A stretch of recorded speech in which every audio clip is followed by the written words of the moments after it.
Para muita gente, o Karmann Ghia é simplesmente o Volkswagen mais bonito de todos os tempos. Um carro de linhas suaves, aparência esportiva e um desenho que até hoje chama a atenção por onde passa.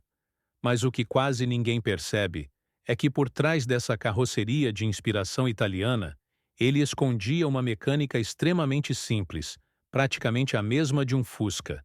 E foi exatamente essa contradição que moldou toda a sua história.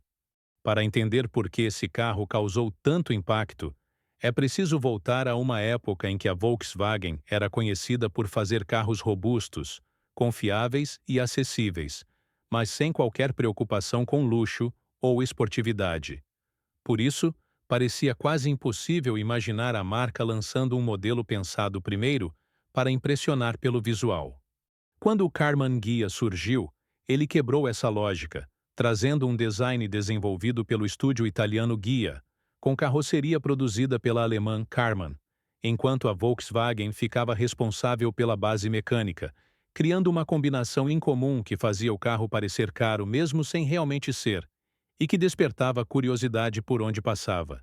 Essa curiosidade logo se transformava em confusão, porque muita gente acreditava estar diante de um esportivo europeu ou de um carro de luxo, e essa impressão ajudava a construir uma aura de status ao redor do modelo. Mas bastava abrir a tampa traseira para perceber que a proposta era bem diferente do que o visual sugeria, já que o motor era traseiro, refrigerado a ar e baseado no mesmo conceito que consagrou o Fusca. Essa escolha dividiu opiniões desde o início, pois enquanto alguns viam nisso uma enorme vantagem, associando o carro à confiabilidade e à manutenção simples,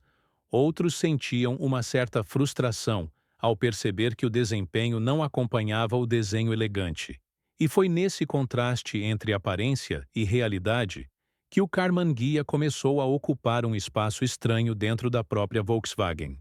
Ele não era um carro popular, como os outros modelos da marca, mas também não podia ser chamado de esportivo de verdade. E essa indefinição fazia com que o Karmann Ghia fosse visto muito mais como um carro de imagem, algo pensado para ser admirado antes mesmo de ser dirigido, o que ajuda a explicar por que ele nunca alcançou números expressivos de vendas.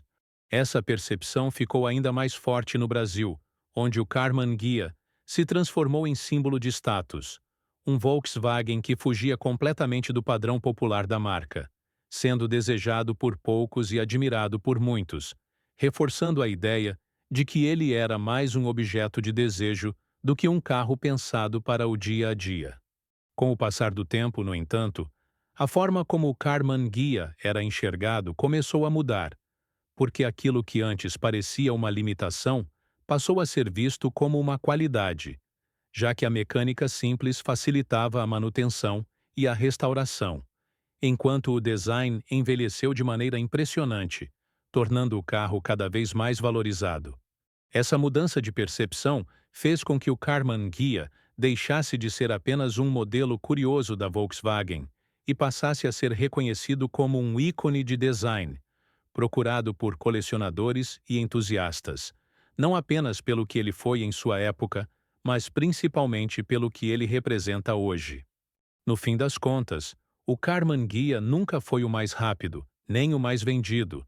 mas foi um dos mais memoráveis, justamente por unir beleza, simplicidade e personalidade em um único projeto, provando que às vezes um carro não precisa ser perfeito para atravessar décadas sendo lembrado. Se você gostou dessa história, deixa o like, comenta aqui embaixo sua opinião e se inscreve no canal para acompanhar mais conteúdos como esse.